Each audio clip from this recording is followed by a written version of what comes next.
Welcome to today's edition of the Rush 24/7 podcast. Hey, folks, it's great to have you here. Rush Limbaugh, we've got broadcast excellence. All right, here we are on Hump Day. It's Wednesday. Get this day behind you, over the hump. 800-282-2882. If you want to be on the program, you can start lining up even now. And if you want to send an email, lrushmore@eibnet.us. I want to congratulate Jon Ossoff for his victory in the Georgia special election last night. He called it a victory for the ages. It just such a resounding victory last night for the Democrats and Jon Ossoff. And as a result of this victory, he has to run again. If he did it once, he can do it again. They've got a runoff coming up on June the 20th where Ossoff will no doubt humiliate Trump once again. Ossoff will no doubt embarrass and humiliate the Republican Party and the seat of Newt Gingrich and Tom Price once again. The Democrats, a great day. No matter where you look in the drive-by media, they're running around celebrating victory today. And I just want to get in on it. I am so happy for them. I'm sure they were asking themselves, when the hell are we going to win one? We're feeling like the Tampa Bay Buccaneers. When are we going to win one? And won one last night, folks. It's so great. I don't care what network you watch. They won one. It was such a big victory. Aaron Hernandez hanged himself in jail up in a prison in New England. It's an amazing turn of events that happened when you look at where we were yesterday discussing what might happen there. Look, all that Hollywood money, the Democrats spent all that money. And by the way, we cannot discuss this victory without noting that the Democrats also defeated Russia in this election. So Hollywood, they defeated the Republicans, all 11 of them. They defeated Trump and no doubt defeated the Russians. I mean, I'm surprised I'm sounding so excited about this. I don't think I've ever been this happy about a Democrat win. It's just the most amazing thing to see out there, and our politics is taking strange turns and twists. In his victory speech, Jon Ossoff, a.k.a. Pajama Boy, praised outside money and interests for his win, his own outside money and his own interests for his win. He also had some unkind things to say about Paul Ryan's PAC. You know, the Republicans tried to cheat. The Republicans tried to win this. And the Republicans tried to cheat so bad, they ran 11 people. You realize how unfair the Republicans are. They don't care about democracy. They don't care about, all they care about is winning. They ran 11 different people, hoping to wipe out this Pajama Boy future of the Democrat Party, and nevertheless, the guy, he won. I mean, he ran away with it here. It isn't even close. If I were the Democrats, I'd make a move to cancel the runoff election and just say, we've already won it. Why don't you Republicans give up? The Republicans might agree to that.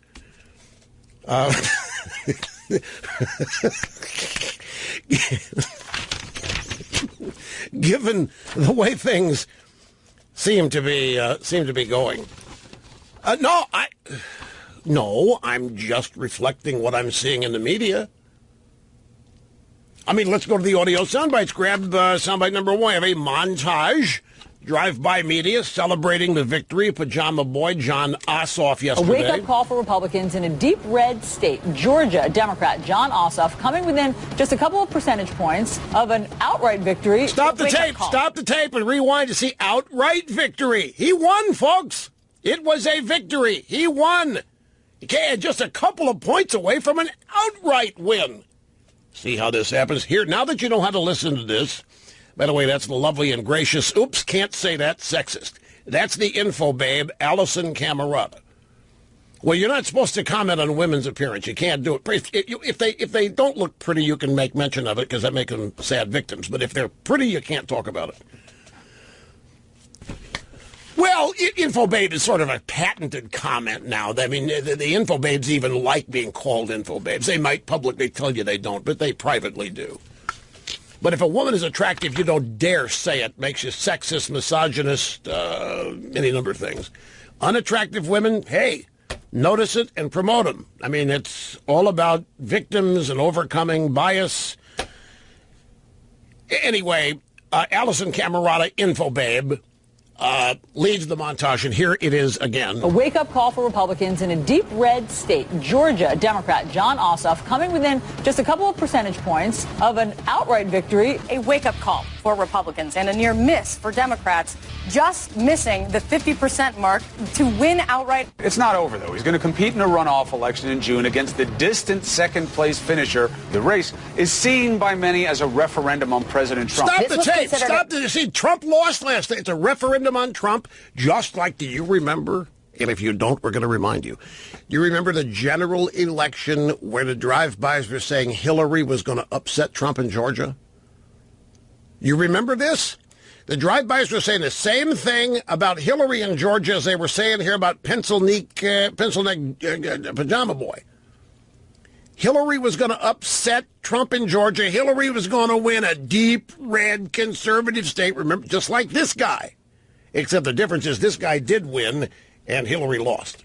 An early test of President Trump's influence, the Democratic upstart Jon Ossoff finished on top, falling just short of an outright victory. Ossoff got awfully close, enough to have the political world asking, could Georgia become a referendum on President Trump? It is being called a referendum on President Trump. Democrats tried to turn into a referendum on President Trump. Democrats were hoping to use this race to show that they are pushing back successfully on Donald Trump. Well, if you listen to them, they are. Ossoff won. Trump's scared to death. Trump is so disoriented. You know what he did the other day? He said that a giant armada was sailing toward North Korea. But it wasn't. Trump was so distracted by this race in Georgia and so aware that he was going to lose it that he sent the fleet to the wrong place. No, CNN actually has a graphic. Trump ordered armada to North Korea, says it's on the way, but it isn't. CNN actually thinks that Trump tells them the truth about these things.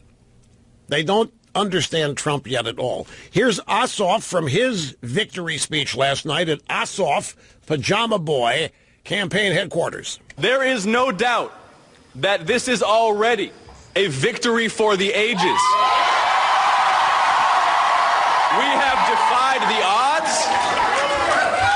We have shattered expectations. So bring it on. So congratulations on this big win. I am happy to join Democrats in every victory like this. It's just victory for the ages. You just heard him say victory for the ages, and I am more than happy. I mean, I will cross the aisle. I will offer the hand of friendship. I will offer to, well, not compromise, but I will gladly help them celebrate this win. And I just want to get it on record that I, Rush Limbaugh, totally shockingly here, pledge and promise to support any other Democrat victories like this for the rest of the time I follow politics. I'm all in on this. Isn't it a great day? And the Democrats, they were wondering, are they ever going to win anything again? And now they have. And they almost won outright. Almost. And now Trump is quaking in his boots. May not be able to actually watch the election returns on June 20th because it's going to be so nerve-wracking. Because on June 20th, the Trump administration and presidency will once again be on the block and ready to be chopped off. Now, let's go back to the general election campaign. You know, the Democrats are living in a fantasy land today, and they were living in fantasy world back in the general election. We're going to go back to the period of August 1st through November 4th of 2016.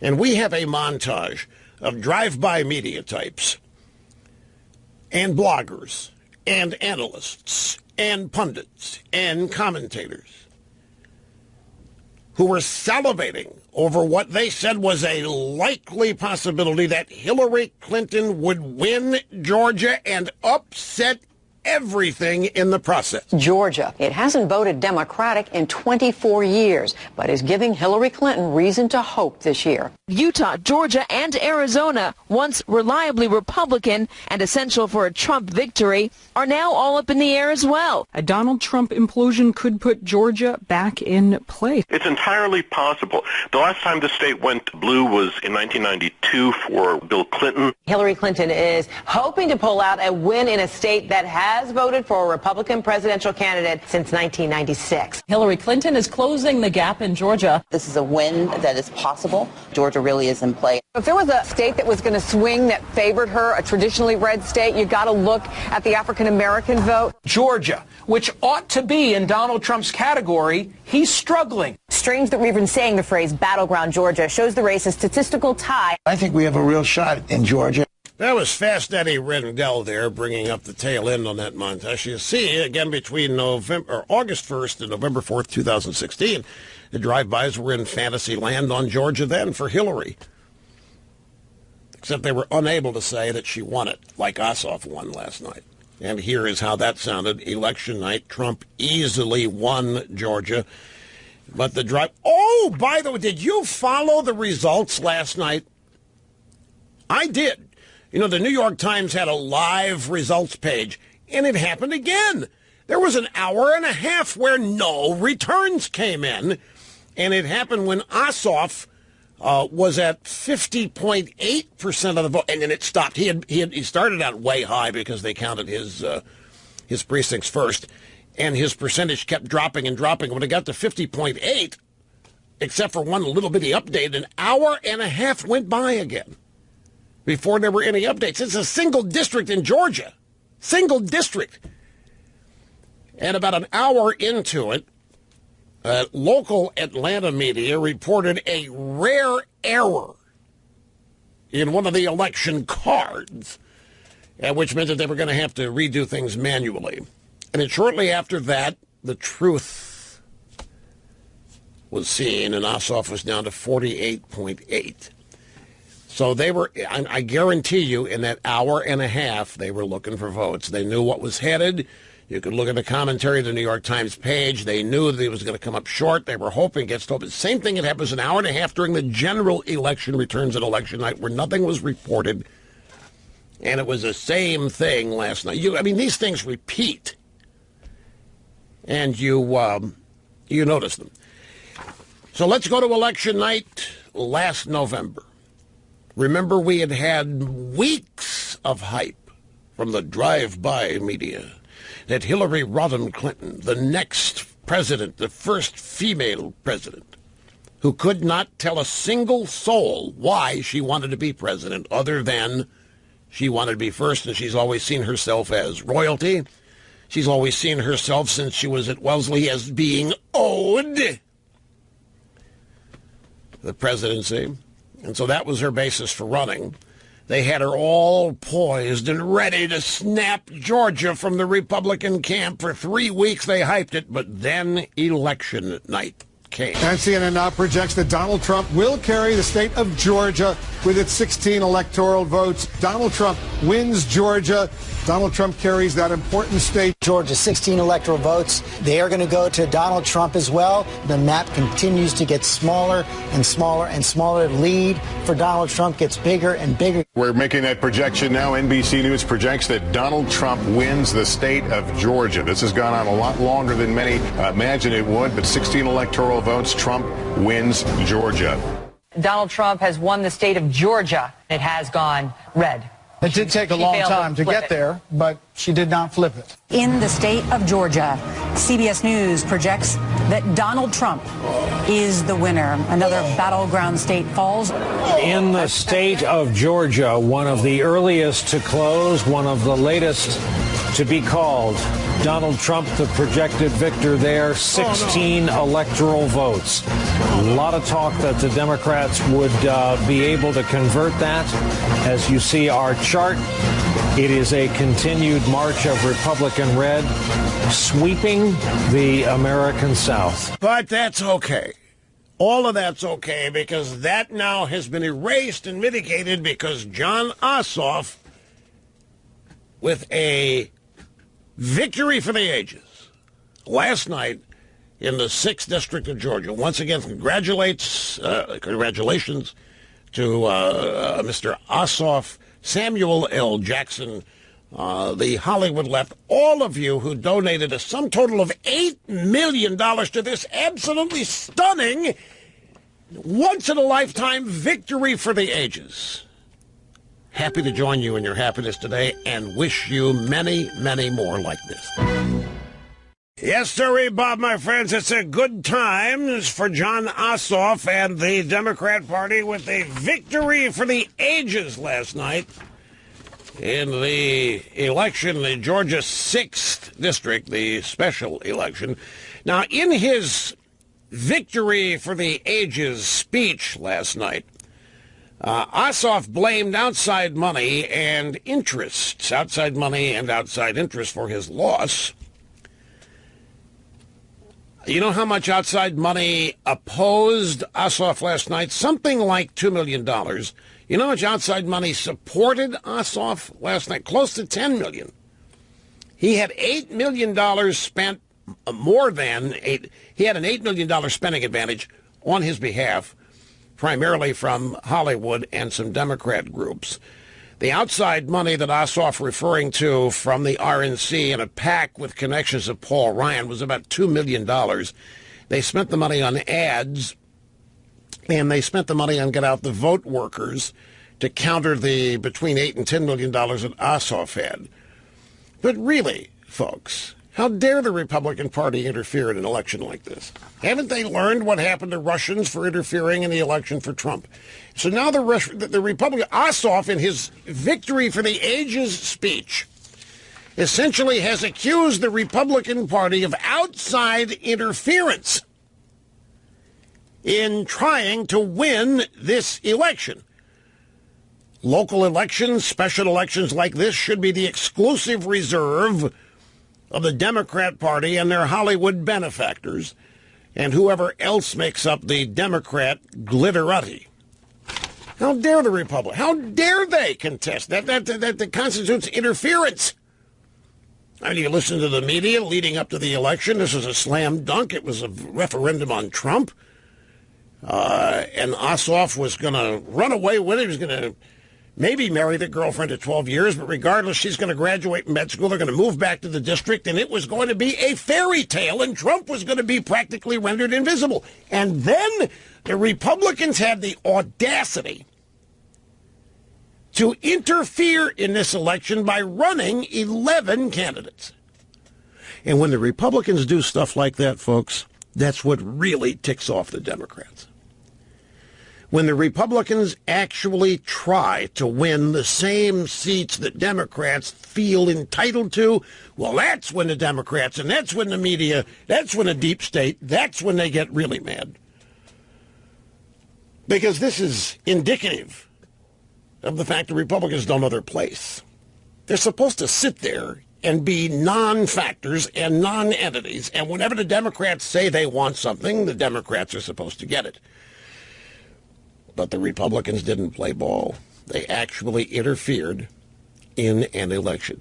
What do you mean it's a Republican seat? No. It's no. Since Trump won, the Republicans are entitled to nothing because Trump's victory and his presidency are illegitimate. That's why the Democrats are entitled to win every election since, which they did last night, celebrating a victory for the ages. Congrats again. And we are back. El Rushbo. With half my brain tied behind my back just to make it fair. It's a delight, it's a thrill to be with you. Now, folks, the Democrat Party is indeed attempting to act as though they won. They had a moral victory. The media is actually leading the charge again, as you see. It's the media carrying that water. It's not the Democrats. The Democrats are followers on this. The Democrats are taking their cues from the media. The media is desperate to portray this election last night as something that it was not. Once again, the Democrat Party cannot find a way to immerse itself in reality. Now, there's a whole lot of stuff happening in our country, and among those things going on, the Democrat Party as an electoral machine is getting smaller and smaller. It's becoming a regional political party. That does not mean that liberalism and the progressive left are also dwindling away. In fact, it's quite the opposite. The media is also not getting smaller. The media is not losing any of its power. Well, the media has lost quite a bit of power, given that they had a monopoly.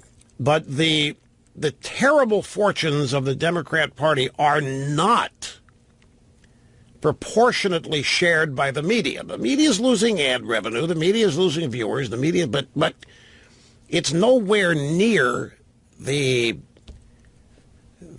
fade that is happening to the Democrat Party. They can come back to it. Nothing is ever permanent in politics. But their problem is further compounded because they are blinded by literal hate. They have become the nation's largest hate group. They are official sponsors of hatred, and they promote it. And it is the primary reason for their existence. And it's the primary tool they use to try to get people to vote for them. And it doesn't work. You can go back to Mrs. Clinton. I remember mentioning this during the campaign. I asked any of you who wanted to call, can any of you tell me why Hillary Clinton is running? Can any of you tell me why her supporters are so rabidly, of course they weren't rabidly behind her. She had her small cadre of loyalists, and that cadre of loyalists was largely gender and sexual orientation related. It was and ideologically related, but there wasn't any policy behind it. Hillary Clinton was running for president simply because it was owed to her. She was running for president because she really does think of herself as better than everybody else. She's a better human being, better DNA, smarter, more aware. There was a story. I'm going to get into this later, but I'm going to tease this. Over the weekend, there was a story in the Washington Post that depicted major fallout between a couple of writers. Hillary Clinton's book, It Takes a Village, was ghostwritten. The author, Feinbaum, I think was her name. After the book came out, Bob Woodward apparently was so impressed that he invited her to come over to his house on a Sunday afternoon and just have coffee and chat about things. And so she did. She went over to Woodward's house, where Woodward told her how great that book was and how great she was, what a great writer she was. She got very comfortable with Woodruff. And the story is that she divulged a story to Woodward and claims that he promised her that he would not use it, that she was saving it for a future work on Hillary Clinton. And you know what that story was? That Hillary Clinton was conducting seances in the White House as First Lady to have chats with Eleanor Roosevelt. Do you remember that story when the Clintons were in the White House? That it was to deal with the pressures, the intense pressures of being First Lady. What were those pressures? The pressures were rooted in the fact that Hillary thought all along she should have been president with Bill the lapdog. And so she's dealing with the pressure of health care failing and dealing with the pressure of not getting the pedestal treatment that she was demanding. And so she told people that she was conducting seances and actually talking to the spirits of Eleanor Roosevelt in various rooms of the White House. Well, I remember that when it happened. We had our fun with it on a TV show. We had fun with it here. Well, it turns out that the source for that actually gave it to Bob Woodward. And Woodward he ended up using it in a book. He violated the promise he had made to the babe who ghost wrote It Takes a Village. Now the argument is Woodward said, I never promised her. I would never tell anybody, don't tell me something that I can't use. I would never. I'm Bob Woodward. big argument raging about this now. But that's not the story. Is Hillary Clinton was actually admitting she was actually communicating with a dead spirit. And Mr. Snerdley, do you remember when it happened? Remember when the news actually happened? The drive-bys were all agog. They were so dazzled. They were so impressed. Why, if Hillary was going to seek guidance and reassurance from any first lady ever, FDR's wife, Eleanor Roosevelt, couldn't been a better choice. Like, she could have sought out Dolly Madison. She could have sought out Martha Washington.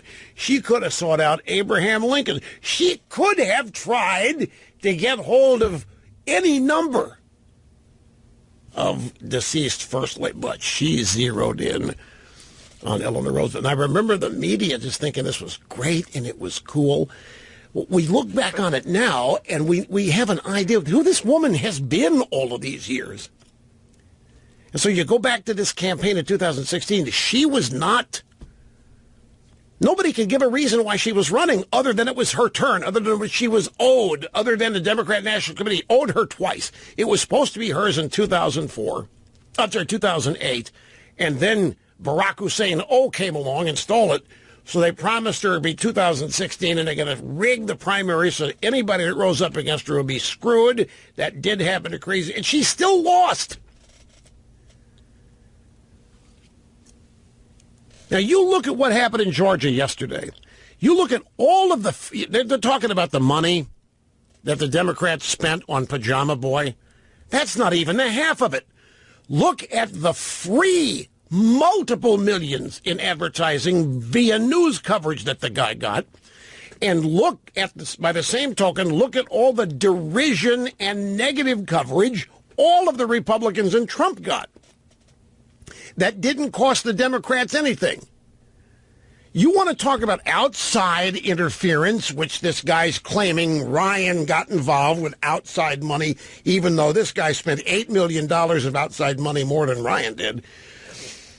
And he didn't even live in the district. So this guy's wailing and whining and moaning about it, even though he had a victory for the ages. The other side dared to try to win it. These guys have the full support and the untold millions of dollars in equivalent coverage provided for free by the drive-by media. And that coverage built Pajama Boy up like he was the second coming. He built his girlfriend up like she was the next first lady. They built them up as the model couple at the same time, running every Republican in the race down, ripping the previous holders of the seat down. Tom Price, a louse. Newt Gingrich, an absolute pig. Anybody who had held that seat was an absolute idiot, and it was fine to the Democrats. And the guy still could not really win it. In their world, he won. In the real world, they lost. With the Republican vote split 11 ways, they still couldn't win. This is reality, and this is the way you have to look at this. And if the Democrats don't look at it this way, they're going to keep losing. Because they're going to continue to lie to themselves like they're doing today, telling themselves they had a moral win.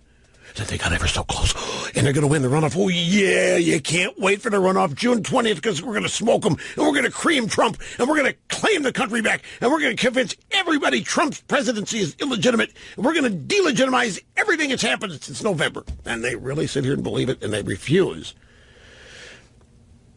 to admit what happened to them. They had a candidate they thought was Mr. Perfect. Pajama Boy. Perfect girlfriend, medical student. Oh, by the way, I want to repeat an observation I made yesterday. Look at all of this money. Look at all of this support. Look at all of this fawning media coverage for who? A couple of white people aimed primarily at helping a white guy defeat who? A woman.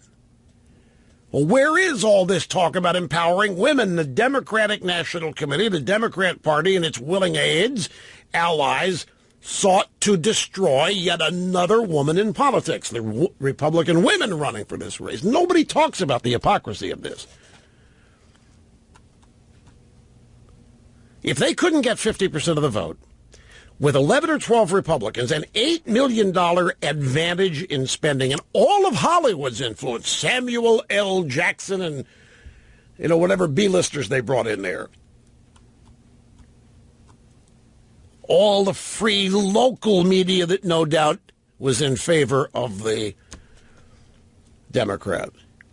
And they still couldn't pull this off.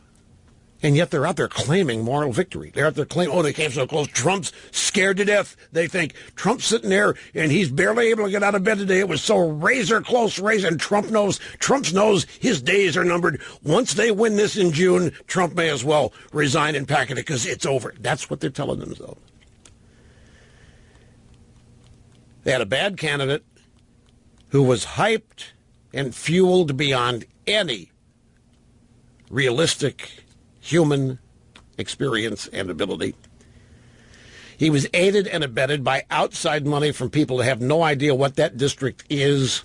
Most of the money that gave money to this guy would need a visa to even find this district in Georgia. And once they went there, they would never tell their friends they actually did.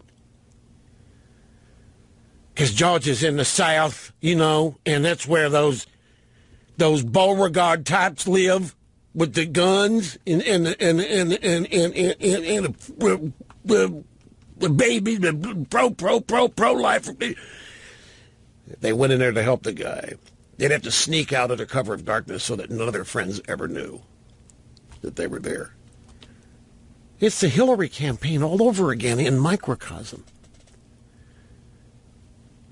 And for a while they were telling themselves that Hillary won, that Russia cheated them. Now somehow this guy got cheated by somebody. Meanwhile, he was caught misleading voters about his resume, stated he had 5 years' experience as a national security aide with a top-secret clearance.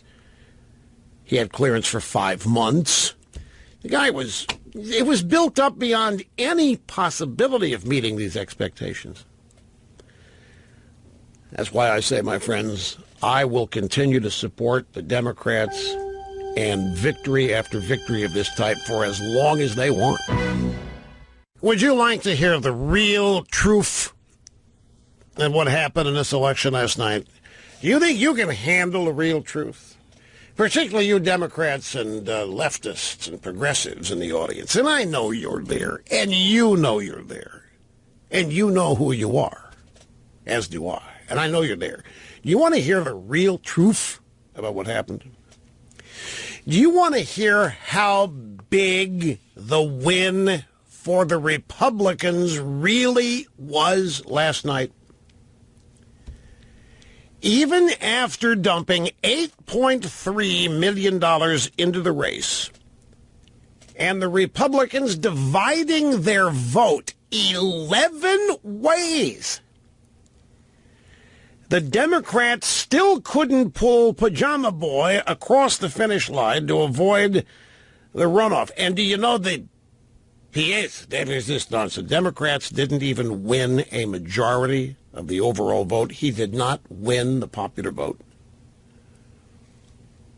They're out there, victory for the ages. Moral victory. It was so close to an outright win. But if you add up all the votes, the total votes for Republicans and others is a greater number than the votes Ossoff got.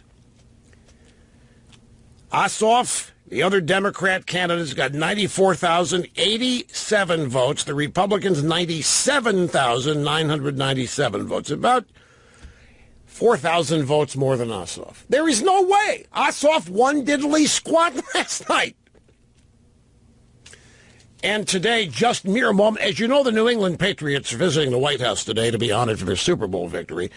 And in addition to the 6 Patriots that said they weren't going to show up because they're protesting Trump, a 7th player announced that he was not attending today, and that'd be quarterback Tom Brady. Number 12 said that he had pressing family issues and could not make the trip. presumably his mother, who is ill. I have a different theory, but once again, I'm too famous to actually share it with you.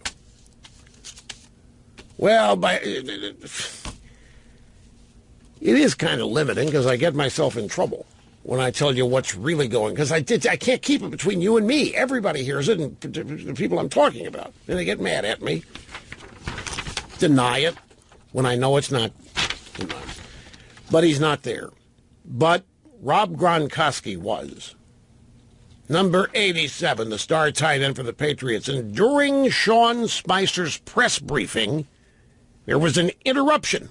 Can I just... Need some help? I think I got this, but thank you. Maybe. I'll let you. All right, thanks, man. I'll see you in a minute. Hold on one second. All right, that was cool. Real quick, how do you follow that? Everybody knows that Spicer is embattled as the press secretary. Gronkowski, the press room it's in the West Wing. It's not far from the Oval Office, the cabinet room. And so Gronkowski poked his way out the doorway and said to Spicer, hey, you need some help? No, I got this. Thank you. You sure? Sure. Because we're all back here. You need us. Everybody started laughing and so forth. What's good about this is that here's Gronkowski. Everybody loves him, star tight end, and he actually appeared to like Spicer and loves Trump. Media hates that. That's not good. Ticks him off rest of the day now. The last thing I said on this program yesterday was an urging of President Trump not to have any meetings on the Paris Climate Accords, to not go there, to don't do it. Headline today, White House postpones meeting on Paris climate deal. Yes, that's all it took. Now to make it permanent.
The views expressed by the host of this program documented to be almost always right, 99.8% of the time.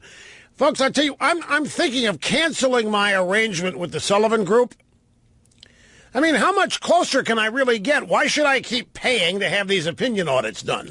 I mean, when you're at 99.8%, almost always right, documented.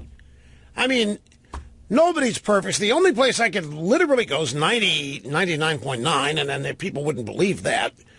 I haven't had a significant update from the Sullivan Group anyway because, well, they're an opinion auditing firm, and when you're at 99.8, you realize it might require 5 years of perfection to move it up to 99.9. And I already pay a whole lot of people a lot of stuff to do a lot of things. And 99.8, I mean, no, that's true. No, there's no one even close. So why even? It's granted, it's a luxury.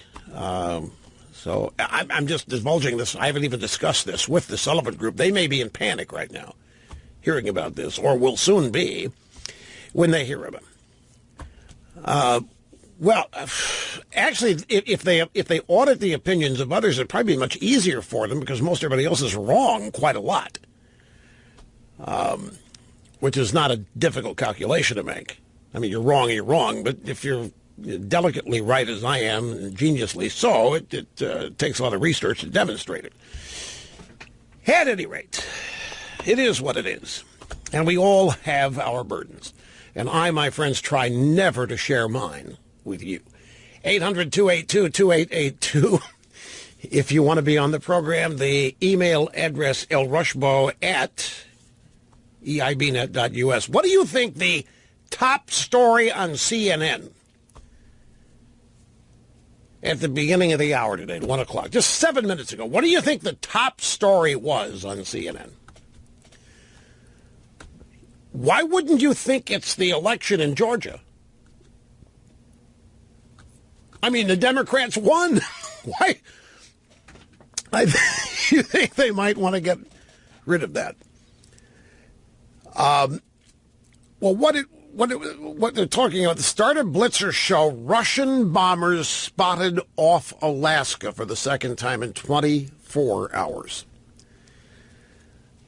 Once again, the Russians interfering in the news coverage. If the Russians were not patrolling so near Russia, they could continue to highlight Azov's victory last night. But the Russians, isn't it amazing how influential the Russians can be, even in flavoring news coverage at a supposedly independent network like CNN? I want to play a couple sound bites, and we're going to get off of this. We've said as much as there can be said about this. And by the way, when I say something about anything, there isn't anything left to say. But I want you to hear a couple sound bites from the Republican winner last night, Karen Handel. And she will be opposing Pajama Boy in the runoff in June. She was on CNN this morning with the info babe, Allison Camerata. First question, let's talk about how Ossoff got more than 48% of the vote. I mean, it's a Republican district, right? Aren't you embarrassed? Aren't you ashamed to even show up here? How can you dare? He got 48% of the vote. He's a Democrat. He's a Pajama Boy. And you're a Republican. It's a Republican district. What do you say about all this? On the Democrat side, they were largely consolidated around their coronated candidate here, and they spent upwards of close to $10 million. Just on TV alone, $5.5 million compared to roughly $75,000 that I spent on television. So money buys a lot when it's a very compressed race. That won't be the same in the runoff. Republicans are united. We know that this is an important race, and it's going to stay in the hands of a Republican, and I'm excited about the next 60 days. Did you get those number figures?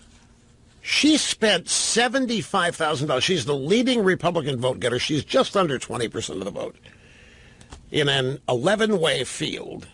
Pajama Boy's there at 48% of the vote.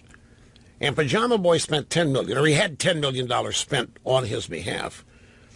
Camerata then said, well, when you look at the numbers, he got 48% of the vote. He almost won it outright. That's two questions in a row where she has said, look it, he won it. He almost won it outright. 48% of the vote. For crying out loud, you got 20%, 48% of the vote. So is this a referendum on Trump? Is this a message that Democrats are sending? Is Trump in trouble? Are you in trouble? Do you feel like giving up now? I think it's important to understand that if there was one Republican, it was 52 to 48 or 49, so it still would have been a Republican victory. Exactly. What I hear out across the district is this. The people of this district want a congressman that they know, that they trust, someone who has a real track record. They're not interested in someone who doesn't even live in the district, someone who has a really thin resume and very lacking in experience. She's right. If you add up all, I mentioned it before the end of the first hour. The Republican popular vote was 4,000 votes greater than what Ossoff got. So if there was just one Republican candidate, it would have been a 4-point win. And even, I guarantee you the Democrats are still going to be claiming moral victory on that. Because remember, they're not grounded in reality. And they claim alternative facts, and they claim that the reason why conservative media is bad is because people follow us simply because of ideology and the facts that get lost. It's the Democrats that ignore facts. It's the Democrats that push ideology. It's the media that does all that.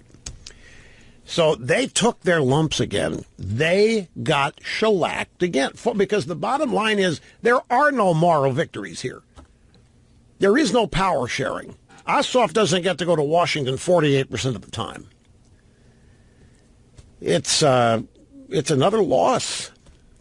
But it's a loss. You have to look at the context. They lied to themselves for a week and a half that Ossoff had it in the bag. They lied to their voters again. They lied to the fundraisers. At some point, you would think, I doubt that it's going to happen, you would think at some point that all these Democrat donors and voters would begin to get a little suspicious of the media. Because the media is lying to them just as they are lying to us. The media's out there making a case this guy could win. It's going to be a big victory. The guy's an ideal candidate. The Republicans are dividing 11 ways. None of the Republicans are worth eating salt. They're just a bunch of dry balls. And we've got the hip guy. We've got the hip girlfriend. We've got it all. The people hate Trump. We hate Trump. You hate Trump. America hates Trump. America regrets Trump. These Democrats eat that up, and they start sending in money, and it goes down the drain. Hillary Clinton believed what the media told. It's one of the reasons why she adopted the stature she did of arrogant condescension, and she didn't have to work for it. She didn't have to campaign. She was going to win outright because everybody hated Trump, and the media was telling everybody how hated Trump was and despised. And the Trump rallies, they didn't matter. All those people show you can't translate that to votes. It doesn't mean it. The media is lying to themselves, and they're lying to Democrats. When this program ended yesterday, I made mention of a story that members of the Trump administration were going to have an internal meeting about climate change, and specifically the Paris Agreement, the Paris Accords. Now, I give Trump a lot of latitude and leeway because I understand him. I know how to translate Trump. I'll give you an example of that. Trump has said that we have a giant armada floating and on its way to the shores of North Korea, but we don't. And so CNN is beside itself. They think Trump's an idiot. They think the Navy's moving around and Trump doesn't know where. They think Trump's ordering a Navy to go places, and the Navy's saying, screw you, we're not going there, we're going to go where we want to go, and Trump doesn't know. Or else Trump does know, and he's just lying through his teeth. He's not sending an armada to North Korea, but he's lying. In either analysis, the media thinks that Trump's either a liar or an absolute idiot. I, on the other hand, all you have to do is listen to Trump. How many times has he admonished media people who've asked him for specifics on military strategy, both philosophically and real? And every time he's asked that question, I'm not going to tell you. And then he launches into how stupid the Obama administration was for telegraphing every major military operation we had down to the day and hour it was going to happen. Why would you do that? It's stupid. I think Trump is parlaying a bunch of factors. I think he wants these pot-bellied dictator lunatics to not be sure of him. I don't think Trump cares if somebody like Kim Jong-un thinks he's unpredictable, erratic. I think anything Trump can do to keep these guys off guard, he's perfectly fine with. But the media is quick to jump on this business of Trump the idiot, Trump the buffoon, Trump the placeholder with his military actually running operations and maybe not even bothering to tell Trump, so he goes out and makes stupid statements. But Donald Trump during the campaign made it explicitly clear, and there was no misdirection, and there was no uncertainty at all. Donald Trump was opposed to this entire premise of man-made climate change, global warming. He was opposed to all of the policies and solutions that resulted from this hoax. He was in no way, shape, manner, or form going to fall for it.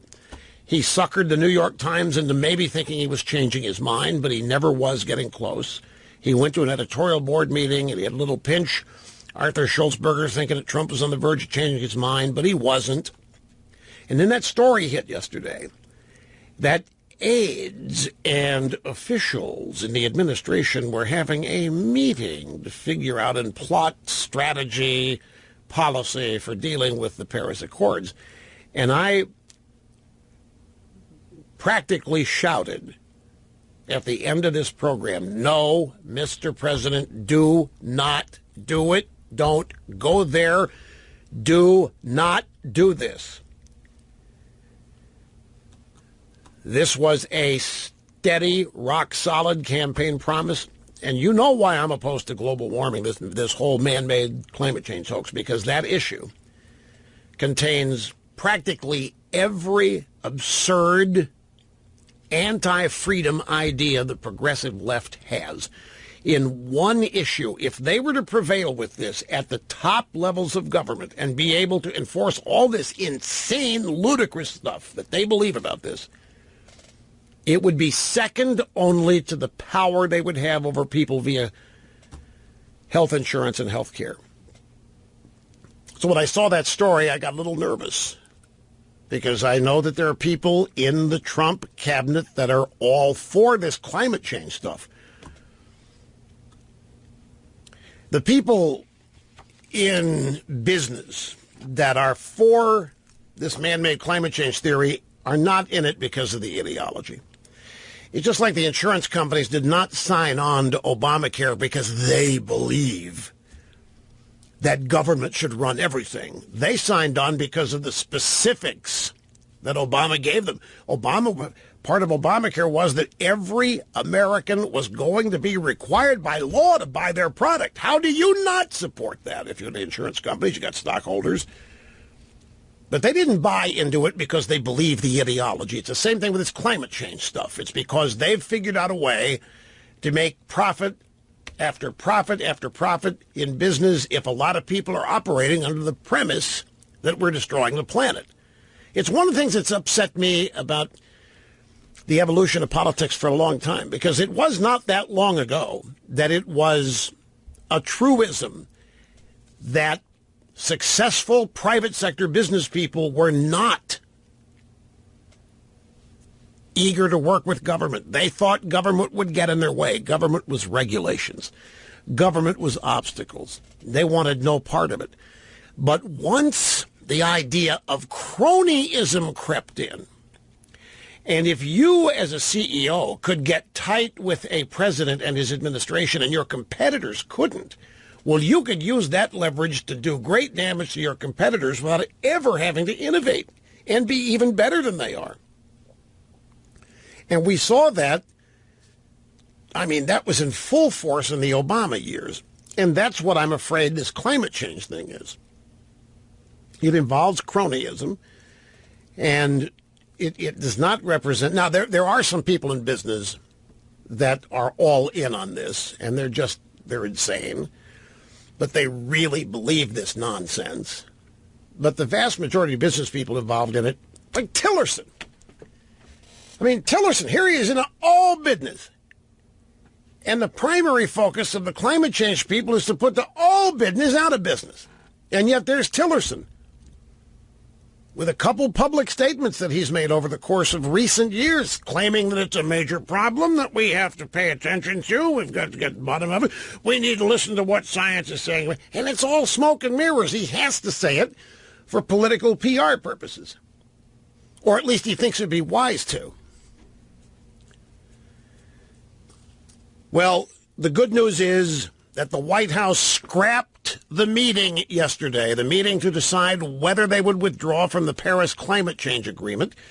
White House spokesman said the meeting was postponed due to the president's travel schedule and because some of the participants slated for the meeting are accompanying him to Wisconsin and therefore could not go to the meeting. The White House has said the decision on whether to exit the Paris agreement would not come until the end of next month. Tuesday's meeting was meant to form a consensus among the factions in the White House on what the decision would be. Secretary of State Tillerson and senior advisor and son-in-law Jared Kushner want the U.S. to remain as a party to the deal. Others in the cabinet, such as the EPA Administrator Scott Pruitt, just want to pull out of it altogether. That's what Trump said he was going to do. He wasn't going to have anything to do with it. It was bogus. And by the way, he does not think that climate change is a Chinese hoax. It is a hoax that has been authored and created by progressives and liberals,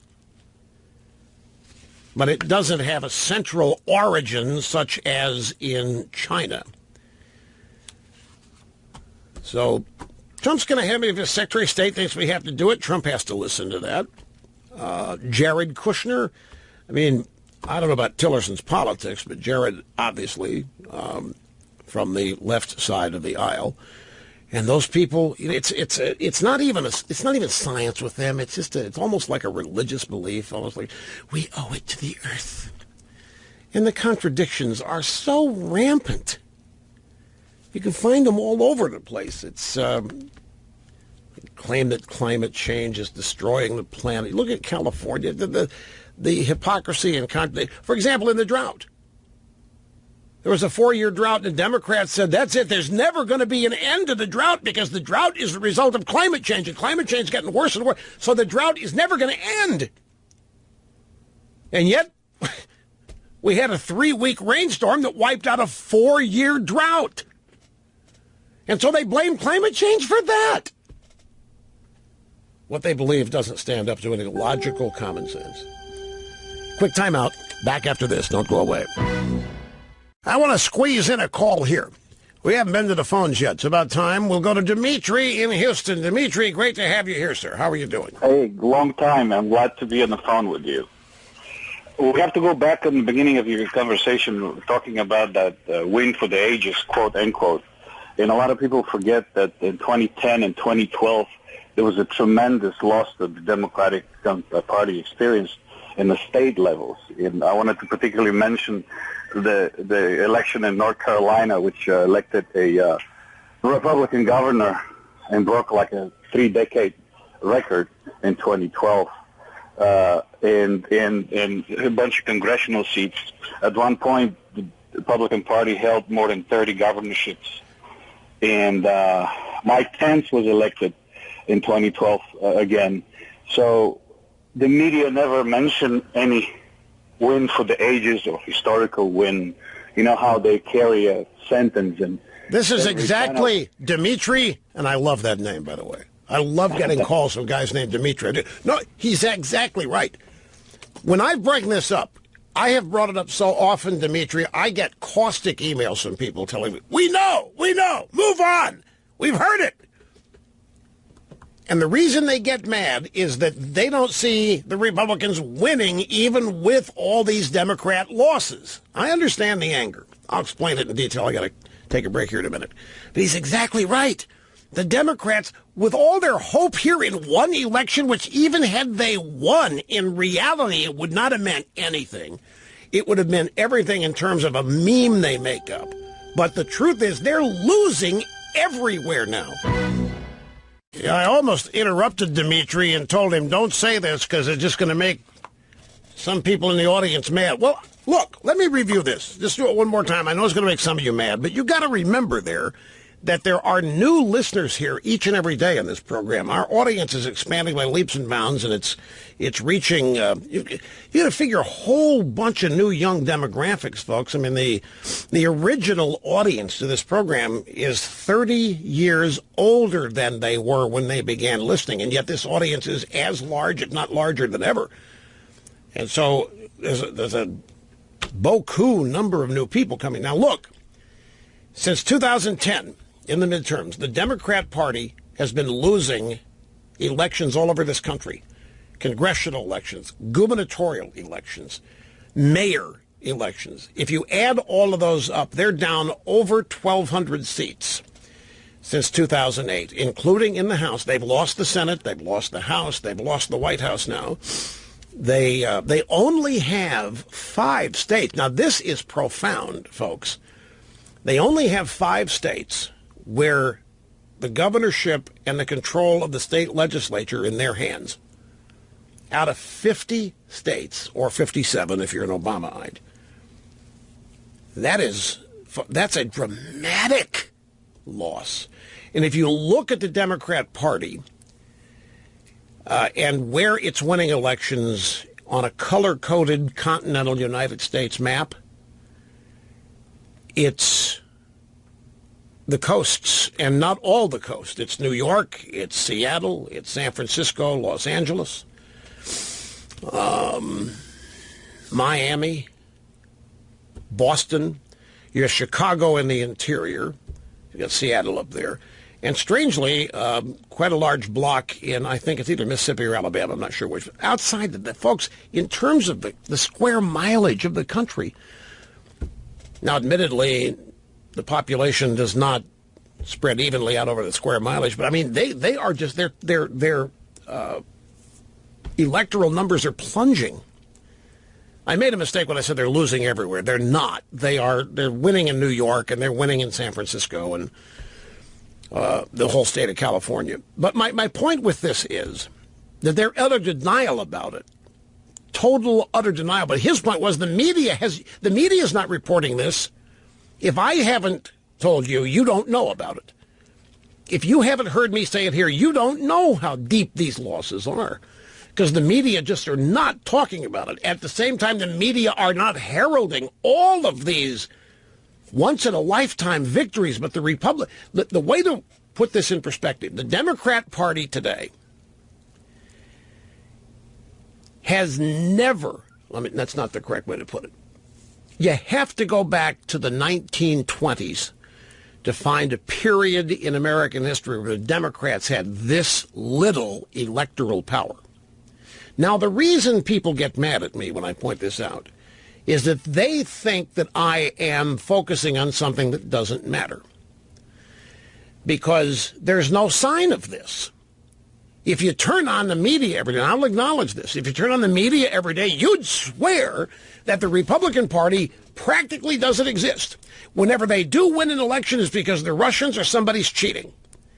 That the Democrats in Washington still run that town and run this country because the media does nothing but destroy Republicans and conservatives every day. That's the mission.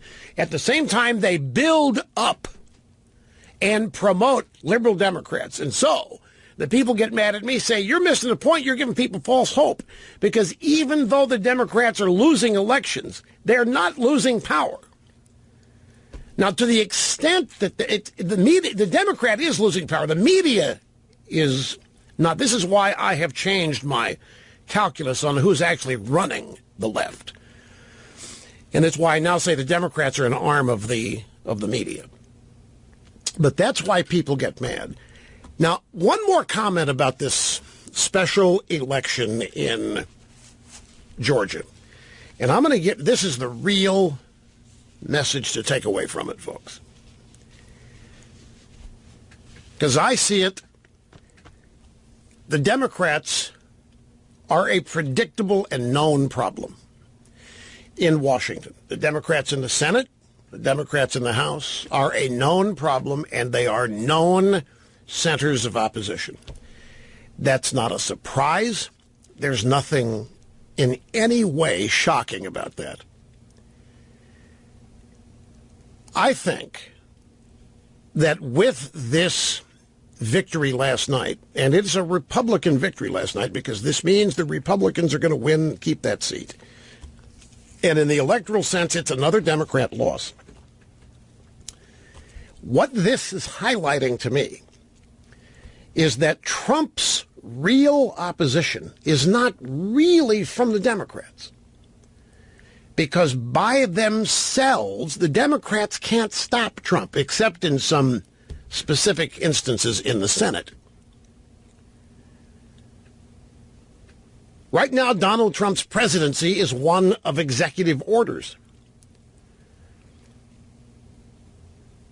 My impression has been all along, and it was this even before Trump won, that the entire Washington establishment is opposed to Trump, including the Republican members. And the establishment is not just elected people. The Washington establishment includes members of the media. It includes all of the scholars and thinkers at the think tanks. It includes all the nonprofits. It includes the bureaucracy. And that's all opposed to Trump. And my educated opinion has been that that establishment has been biding its time and waiting for Trump to burn out, to, in effect, collapse and cease being a legitimate source and repository of power in the executive branch. In other words, I think the Republican Party isn't unified.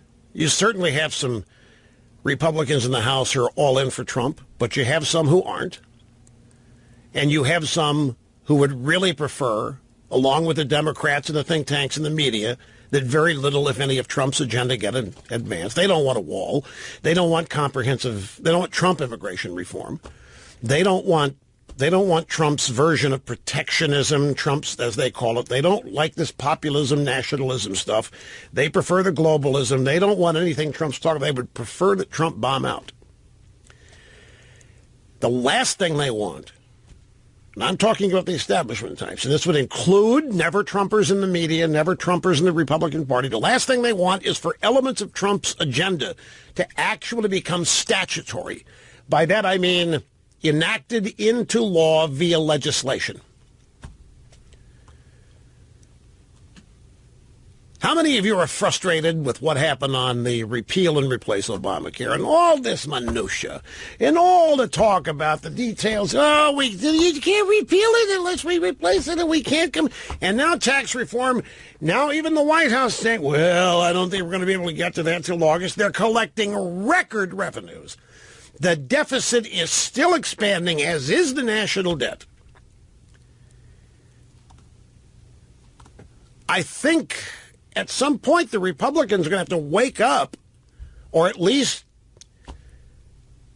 realize Trump is president. The Democrats are not going to be able to force him out, and the media isn't either, because every effort they undertake to get rid of him fails, like this thing in Georgia last night. Common sense tells me, without even talking to the people I'm talking about, common sense tells me that establishment Washingtonians don't want Trump to have success implementing anything that he ran on. So they've been stalling, delaying, thinking that Trump is going to burn out, or the Democrats are going to rebound, or combined efforts to stop Trump are going to work, and that they can somehow tread water for however long Trump's in the White House to prevent and deny Trump's agenda being statutorily implemented. And with this election last night, believe me, there are a lot of establishment Washingtonians who would have celebrated the Democrat winning that thing last night. You agree with me on this, Mr. Snerdley? They would have loved it because they would have happily played along with the media narrative today that that election signaled the end of Trump, which is what many of the establishment in Washington want. And some of them are Republicans. Most, all of them, Democrats are. Some of the Republicans, all the people you don't know, these lobbying firms, the so-called K Street class. You have elements of the bureaucracy who will do anything they can under the cloak of darkness and secrecy to stop Trump. And that's what we're witnessing. That's why you think nothing's getting done, because official Washington does not want Trumpism. They don't want an outsider. I've been through this. They don't want an outsider coming in and winning. They don't want an outsider coming in and showing how easy it is to actually reform, change things, and get things done. They don't want that seen at all. They don't want anything upsetting the system they have established, which is a snail's pace creep and crawl toward globalism. And Trump's just this giant stop sign that's been planted in their faces. And they're reacting. But as these special elections keep, they were investing in the Democrats winning in Kansas. That bombed out on them. They were hoping this pajama boy kid would win last night down in Georgia 6. Anything to give them evidence that Trump has worn out his welcome with the voters, which would then give them backup for continuing to oppose Trump. But it's not going their way. Every time there is a verdict to be rendered, Trump/Republicans are winning it. So something's got to give at some point. Who's going to cave first? Is Trump going to cave to them and say, you know what? Okay, you guys, if we're to get anything done, I guess I'm going to have to do immigration reform your way. And I guess we're going to have to sign on to climate change. Or are they going to cave? And as we get closer to 2018, and as many of them want to get reelected, and in 2020, are they going to cave? Because right now, the entire Washington establishment is doing everything it can to drive a wedge between Trump voters and Trump. They are hoping that they can make you Trump voters get tired of Trump, worn out, convinced that Trump can't succeed. That's what they're hoping for with all of this stalling and all of this delaying. Because that's all Trump has, is his base supporters. That's why they keep focusing on his approval numbers.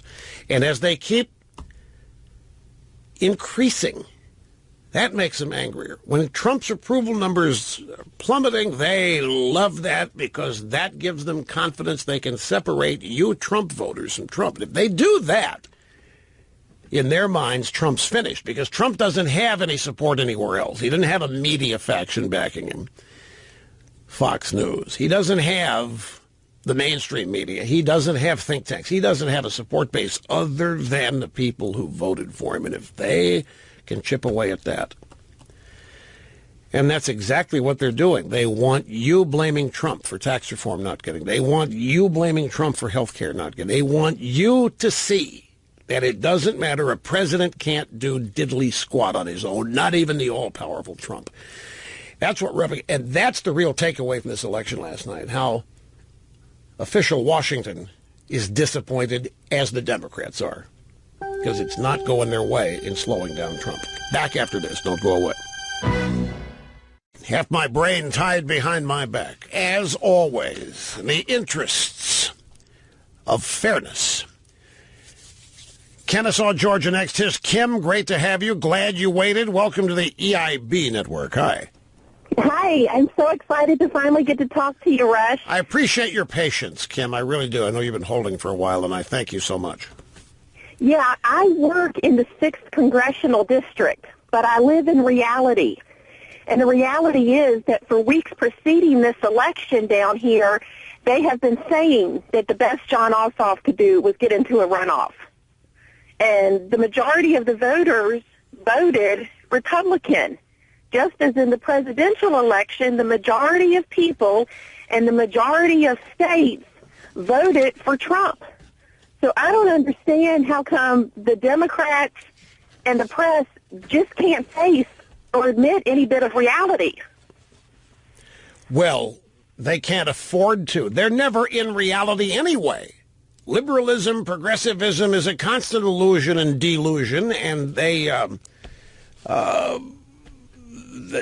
if they had to admit the reality they're in, they don't even have to deal with it, so they'll continue to live the lie. Look, I want to illustrate your point. Grab soundbite number 20. A bunch of media people, Hallie Jackson at NBC, John Roberts at Fox, they hounded Spicer today on the idea the Democrats really pulled this off. The Democrats really came close. Why don't you admit this, Spicer? Why don't you admit that Trump's in trouble? Why don't you admit how well that this guy did down there last night? It's particularly Hallie Jackson at NBC. She just beside herself that Spicer kept talking about what a resounding victory it was for the Republicans. And here's how Spicer said it in one instance. There was one candidate on the Democratic side. They spent over $8 million on one that they backed. I mean, and I think when you look at the total Republican vote, it was over that. This is a district that was very close on the presidential level last cycle, and the Democrats went all in on this. They were clear going into this election. They said that their goal was to get over 50%. They came up short. I think this was a big loss for them. The bottom line is they went all in on it. They said that their goal was to get over 50%. They came up short. You ought to hear the media the next. They all stand up and you just. What are you? You can't say that. You can't say that. What are you saying that they came really? And he's right. They expected no runoff. Now Kim here said that in the district, everybody there knew going in there's going to be a runoff. Nobody was going to win this outright. But the drive-bys telling their national audience had everybody convinced that this guy was going to win it outright. Expectations were raised, and now Spicer is just throwing cold water on the White House press corps, and they're not reacting to it. They do not want to confront it. They don't want to admit it. They don't want to deal with it.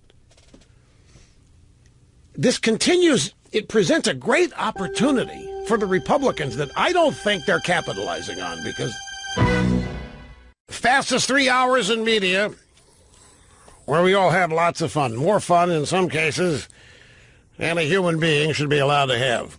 Millennial women are upset that they earn more money than their boyfriends, according to CNBC anyway. Well.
Doing what I was born to do. Rush Limbaugh hosting on the radio. And the most listened to radio talk show in the world. It's great to have you here. I'm going to spend a little bit more time getting back to the phones. I have been a little phone light so far today, but after the opening monologue section here, we're going to zero in on the phones a little above normal. Because I start feeling a little guilt. I mean, I invite people to call here, and they end up, some of them on the hold for 2 hours. And I really appreciate that, so I'll do my best to get to it quickly. I've got a story here, CNBC. Millennial women are worried and ashamed of out-earning their boyfriends and husbands. You don't believe it? You don't buy this? Oh, what? They're never satisfied. Is that the... Oh, well, let's look at some of the details here. I've given you the headline. Here's the lead of the story. And remember, we're talking about millennials. And that's anybody, essentially, just think of 18 to 34 right now. And you're pretty close to capturing the whole demographic, at least the adult portion of it. It's no longer rare for women in relationships to out-earn their husbands or boyfriends. Wait a minute. But I thought it is. Doesn't every Democrat campaign, didn't Obama go out of office whining and moaning that women still only earn 73 cents for every dollar a man earns? Isn't that part of the Democrat Party platform? Isn't that etched in stone in the drive-by media that women are forever getting the shaft in every way you can imagine, including compensation? So how does this story even happen? When did it happen that women started out-earning men? Why did nobody tell the media? Why did nobody tell the Democrats? But that's what it says here. It's no longer rare for women in relationships to out-earn their husbands or boyfriends. In 2015, for example, 38% of American wives made more money than their husbands, but many women remain ambivalent about being breadwinners, reports Ashley C. Ford, a woman writing for Refinery 29. Ford, who is herself unbothered about making 70% more than her own male partner, tries to understand why so many of the millennials she speaks to report feeling concerned or even ashamed about the repercussions of their success. The feedback that Ashley C. Ford got is clear. Men should be earning more so that they can provide for their families. And if they don't, it's symptomatic of a problem. These messages produce an almost unavoidable emotional, psychological consequence, she writes. Women feel guilty. Men feel emasculated. Isn't this what feminism wanted? Isn't this exactly one of the many things feminists went on the warpath about, starting in the late 60s and early 70s? So look at this. Women earn less. It's a problem. They only earn 73 cents for every dollar. We fixed it. Now women earn more. It's a problem. Women are feeling guilty. Women are feeling ashamed. So what do we do now to fix this? You know, this dovetails.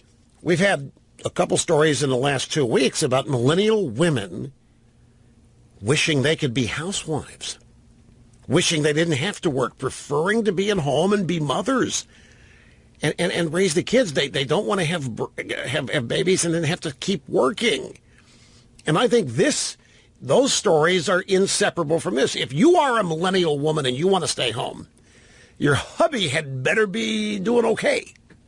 If you don't want to work, if you want to be, Hannah Homemaker with the 2.8 kids and a picket fence, then Lughead better be out there doing okay. Otherwise, you can't afford to do that.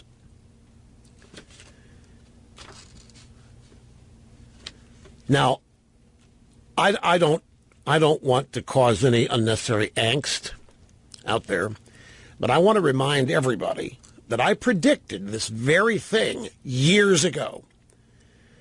I predicted so much of what has come true regarding feminism and what the consequences of everybody kowtowing to these lunatic left-wing women was going to end up being. And I'll tell you when I noticed this, when I saw that college enrollment had shifted dramatically and more men were not going, and more women were, and then the curriculum at these universities began to switch in favor of the women. So we got all kinds of gender studies, race studies, women's studies, and we got less and less of a curriculum that had any interest for men. And that's when I began the whole phrase chickification of this, chickification of the news, chickification of the media, chickification of the academy, colleges, and so forth. And this is just a natural progression. And I also predicted that there'd be hell to pay if this day ever came, when women, as a rule, began to out-earn their husbands. It was going to be bad for men. Remember the old adage? Folks, there are just certain things that are part of human nature that have been part of human nature since the beginning of humans. And when you upset them, it's not necessarily progress. And you study any period of anthropology and social science, and you can't escape.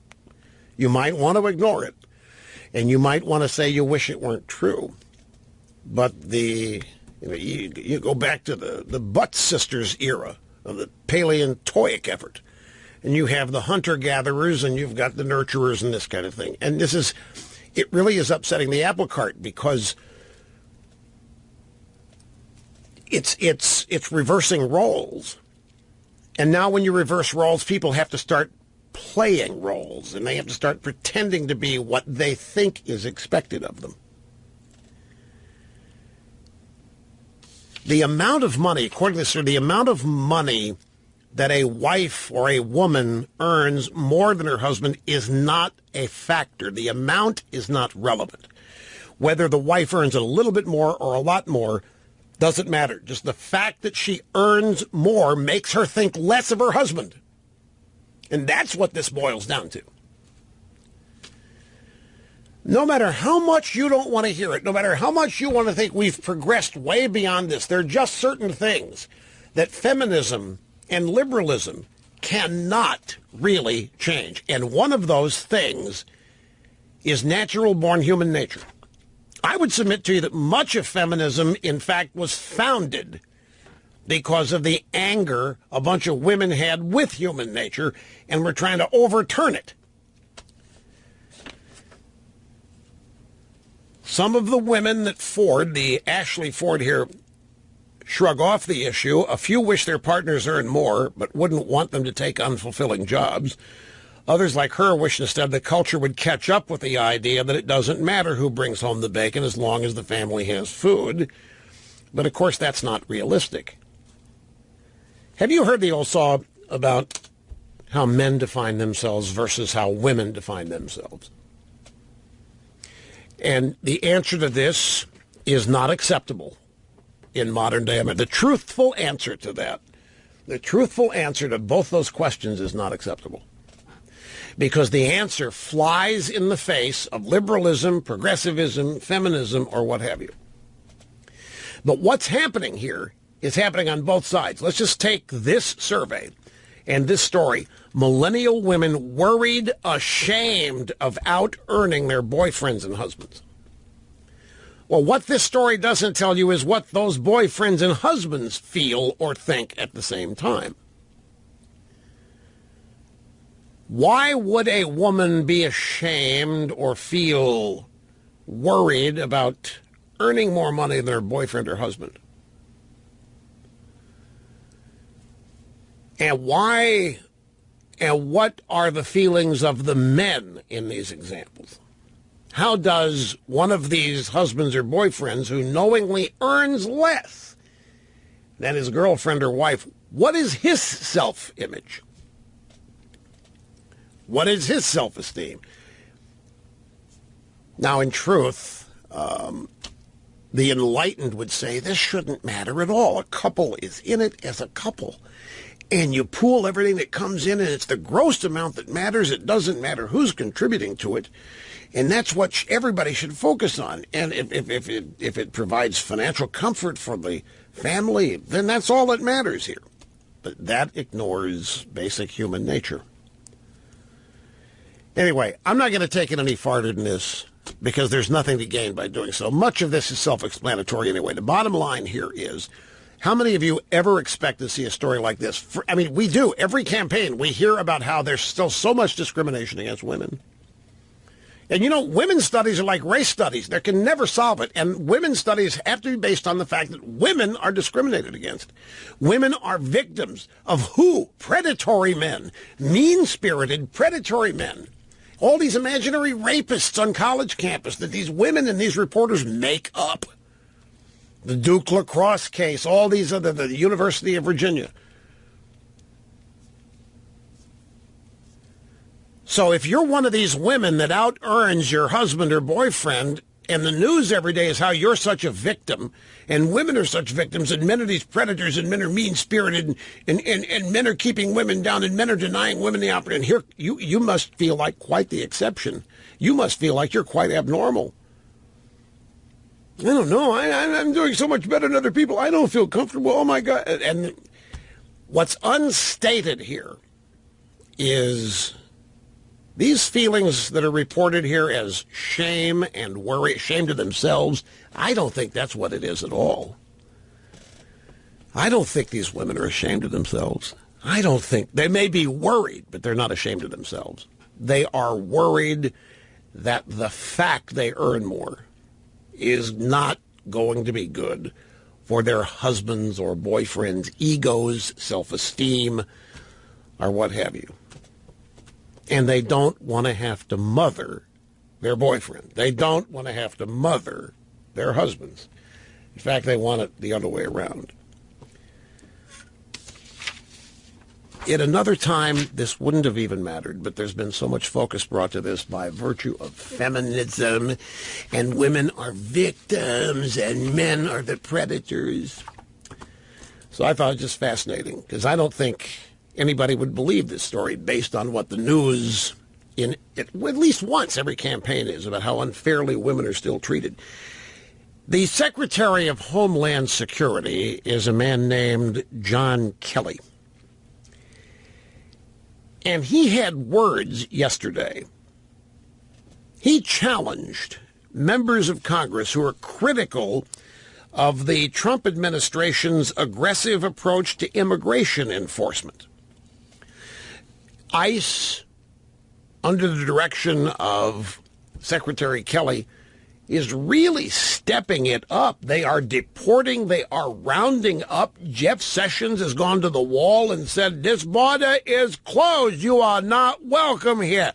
It is not open. It's unlike anything we see. And all it is the enforcement of existing law.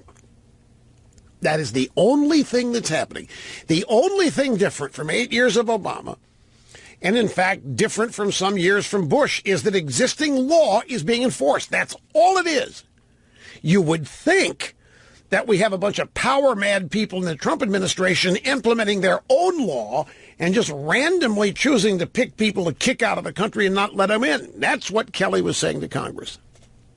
He is a retired Marine general. He defended the work of Homeland Security employees, from immigration agents to airport security officers, saying that they're being unjustifiably maligned by critics because all they're doing is enforcing the laws intended to keep Americans safe. He described Homeland Security staff as political pawns. He was a speech at George Washington University where he said all this. And then he lowered the boom.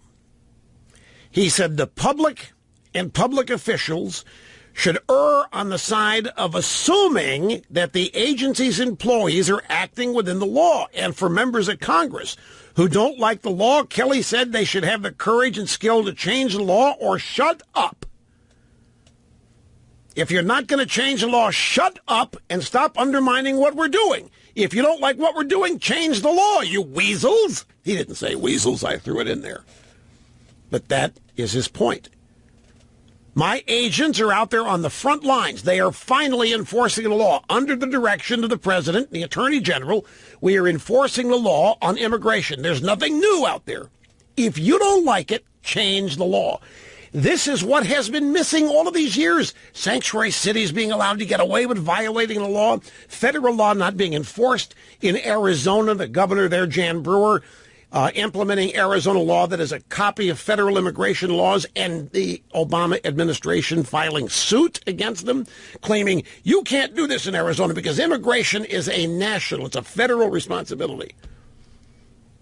And the governor said, but you're not enforcing the law. We're being overrun here. And Obama said, it's not your problem. Get out of the way. You can't do this. And the court upheld for Obama. So they are enforcing the law. That's all that's happening here. And Kelly told them to shut up and deal with it or change the law if they don't like it. In a little brief out of here before we go to the break, North Korean men are not allowed to get a Kim Jong-un haircut. Thank God. One of those things is enough. We don't need a whole country. Well, the New England Patriots just wrapped their outside appearance at the White House. They've been there 5 times, as you know, and Bill Belichick, the head coach, actually said of all the 5 times, this may be the sweetest. And that just irritates the media because they think it's because Trump's there. And then the Patriots owner, Robert Kraft, with similar statements. He's a friend of Trump's. And the media doesn't like that. This is the Super Bowl championship from Boston, for crying out loud. They all should have canceled, is what the media thinks. And now with Belichick, who never gives the media the time of day, acting really happy. They never see Belichick happy. They never see. Belichick never looks like he's enjoying anything except immediately after a Super Bowl win.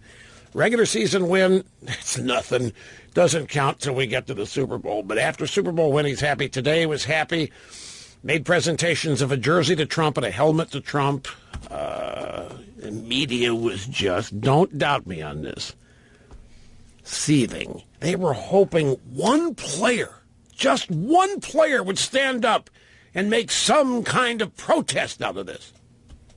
I'll tell you, I'll make you a prediction. I will predict to you that somebody in the media is going to observe the Patriots' facial expression, some of the players' facial expressions, and will write stories on how the team was under oppressed pressure to show up. And you could tell by looking that many were not happy. Many were exhibiting signs of boredom and sheer disgust with where they had to be. It was clear to us analysts in the media, looking at the Patriots standing behind Coach Belichick and Trump, that many would wish they could be anywhere but where they... You watch, we're going to see stuff like this.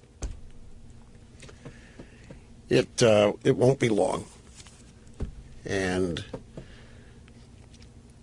Brady not showing up, he has a long statement, family matters, family issues, but he very happy to be a member of the team, great championship, already focused on winning the next one and so forth. I'm not surprised. That's all I'll say. I know I just can't go further, folks. I mean, in some ways I'm shackled here in ways that I'm starting to resent, but it's just the way it is. Back in just a second. Righto, back to the phones in mere moments. Just a couple of sound bites here, starting with public radio in New York this morning, WNYC, the Brian Lehrer Show. Brian spoke with MSNBC's All In with Chris Hayes, host Chris Hayes, about reports of sexual harassment accusations against Bill O'Reilly of Fox News. Lehrer said, do you actually compete for audience with O'Reilly in that 8 o'clock hour, or are we living in ideological bubbles in America now to the point where people who even might be watching you are not the same Americans Bill O'Reilly can hope to get, and vice versa? Did you understand my erudite and brilliant question? And if so, Could you enlighten us with your thoughts briefly? The center to center left of the country consume a whole bunch of different kinds of media. The other half of the country, the sort of center to conservatives, basically only consume several different outlets. So they just watch Fox or they just listen to Limbaugh and talk radio. The only newspaper whose median consumer is slightly to the right of center is the Wall Street Journal. So you've got this situation in which half the population audience is being divvied up amongst dozens of different entities, and half the population basically has 3 or 4 entities that have a monopoly on them. And it's actually profoundly dangerous in lots of different ways, both for, I think, the conservatives and the right, also for American democracy. Yeah, see how dangerous it is. Profoundly dangerous that you people in this audience are only listening to me and maybe a couple or 3 other outlets. And that's it. That's profoundly. The rest of America totally enlightened and is listening to a wide array of diverse media, broadcast and print operations. But you conservatives are causing a profound danger in lots of different ways, which is, of course, threatening democracy. And this is right off of the Ted Koppel take, which is that you people don't listen here for facts. You don't listen to be informed. You don't listen. You listen here because you're nothing but ideologues. You're nothing but conservatives, and that's all you want to hear is conservatism. And if you don't hear it, you go somewhere else where you can, and that's all you care. But their audience is made up of the widest array of intelligent people who are genuinely interested in the facts. And this guy's got it exactly backwards. I would submit that people who listen to this program get both sides of every issue. That's how I explain the preference of conservatism. That's how I explain the dominance and the correctness of conservatism, by explaining to people what the liberal position is. And I do it honestly. They don't even do that. And they never talk about it. There's a survey that I just... Who did the survey? I can't put... it was Ad Age. Ad Age, big trade magazine, advertising business.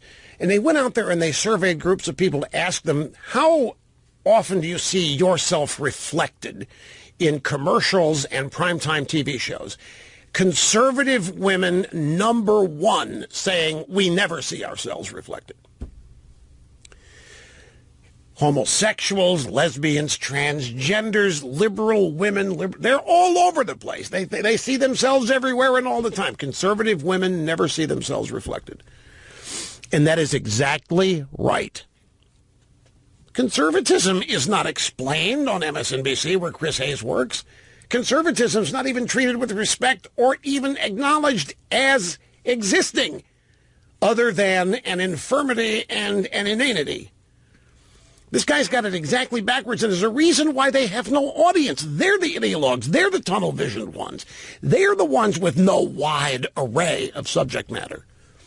They are the ones who toe the line on a very narrow list of items that are almost all related, not to even building up conservatism, but by destroying whoever their enemies of the day are. That's all they do. That's all they are.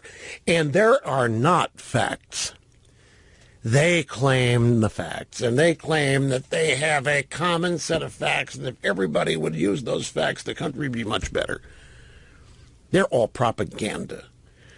Modern American media is nothing more than propaganda. It's the daily advancement of a liberal agenda. That's all it is.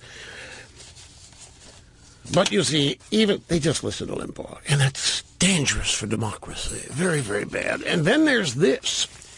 Last night, CNN's newsroom, the co-host was Aisha Sasay, and she's speaking with Dylan Byers, CNN's senior reporter for media and politics, about Trump's decision not to label the Chi-Coms currency manipulators. You know, he once did. Then this thing with the Norks came up, and Trump dropped criticism of the Chi-Coms as currency manipulators. So the host here plays a clip of Trump telling Fox News that he hasn't softened his stance on China, that they're just helping us deal with the Norks right now. The CNN hostess says, Dylan, what do you make of this? Trump is saying, I need China for North Korea, so I'm now not going to turn around and call them currency manipulators. Didn't he know that when he was on the campaign trail that you can't do this kind of flip-flopping? This is actually a very interesting test of Trump's supporters and how far they're willing to go with him. There are a lot of people out there, including influential people in conservative media, Rush Limbaugh, folks like that, who are willing to accept the president's explanation here. Well, I can't go after China for currency manipulation because I need them for North Korea. I always said I was going to bomb the expletive out of ISIS, so that's why I went into Syria, even though many of you were not voting for an interventionist president. These, call them excuses, if you will, or arguments, they actually resonate with some members of Trump's base. There are other members of Trump's base who aren't having it. They feel like they've gotten the bad end of the deal. And so there's an interesting war playing out there. Yeah, and by the way, as it relates to me personally, I happen to know that there are many people in the so-called conservative media who do accuse me of this very thing, of being a Trump apologist. And somebody willing to accept whatever Trump says. And this also is done by way of knee-jerk reaction. And it's also coming from a deep state being uninformed. Trump never said he wasn't going to hit Syria. Trump talked about bombing the executive out of ISIS all day long. He talked about taking them out. Nothing Trump is doing is a big surprise. Some Trump people don't like the idea he bombed Syria, went after Syria and all that. But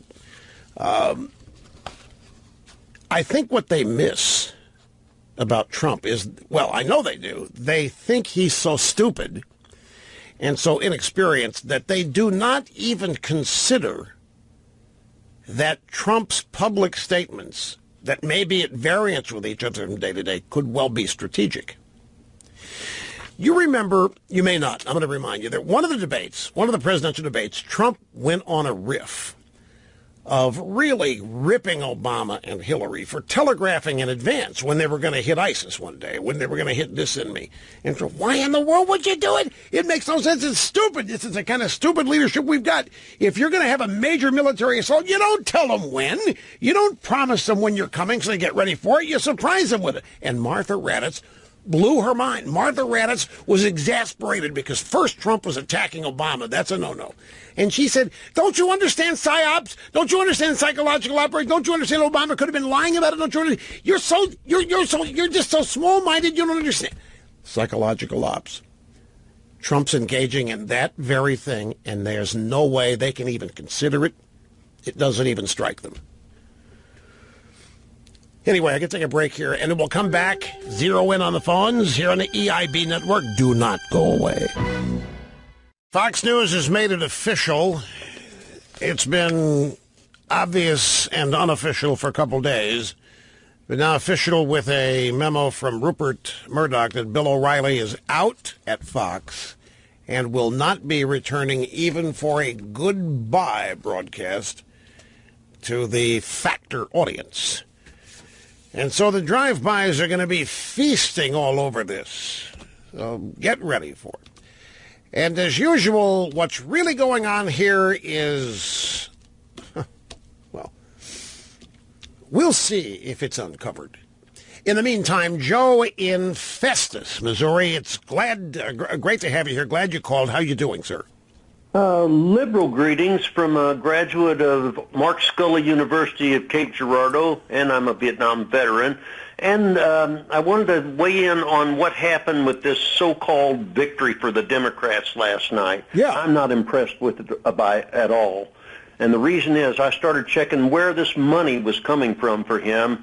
First thing I noticed was the Caliber charter schools. The biggest mistake made by Democrats, specifically Obama, in the last 8 years was when he brought in Bill Gates and Arne Duncan and trashed public education by starting this privatization. Now, DeVos is pretty much a mess, but at least people recognize that. They thought Bill Gates, well, he must know everything.